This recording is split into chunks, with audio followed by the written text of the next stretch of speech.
Quand on regarde l'évolution des prix à la consommation, les produits alimentaires en Suisse et à Genève, on semble plutôt épargné. Est-ce que vous partagez le constat déjà? Alors oui, si on parle des fruits et des légumes, le prix a été en constante baisse depuis 5 à 10 ans.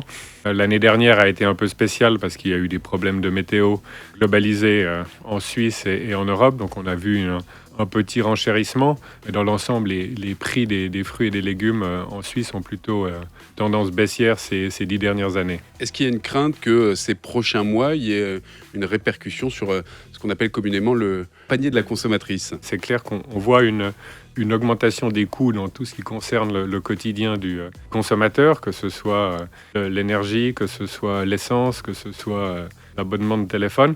Et les coûts de production pour l'activité maraîchère ne sont pas épargnés. L'engrais a augmenté de 50%, l'énergie a augmenté de 30%, les barquettes en carton ont augmenté de 30%, le transport a augmenté de 4 à 5%.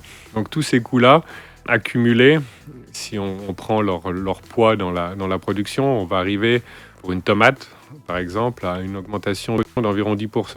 Aujourd'hui, les marges des producteurs ne sont pas suffisantes pour pouvoir absorber cette augmentation de coûts.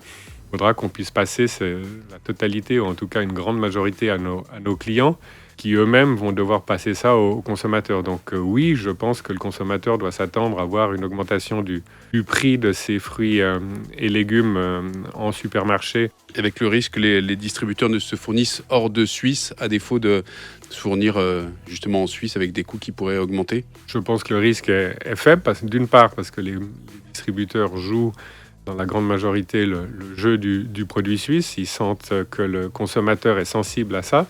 La crise qu'on a vécue ces 2 dernières années a montré que délocaliser la production, c'était une fausse bonne idée.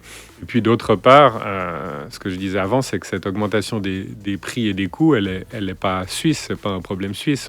Le reste de l'Europe a les mêmes contraintes que nous. L'augmentation de l'énergie, elle n'est pas suisse, elle est globale. L'augmentation du prix du plastique ou du carton, elle n'est pas suisse, elle est globale. La même chose pour l'énergie. Donc je pense que le risque est faible de voir le produit suisse moins mis en avant que par le passé. Par contre, c'est vraiment important que le consommateur soit conscient que d'abord, il faut accepter de payer un peu plus cher sa nourriture locale, pas seulement être d'accord de payer son essence plus cher ou abonnement Internet plus cher.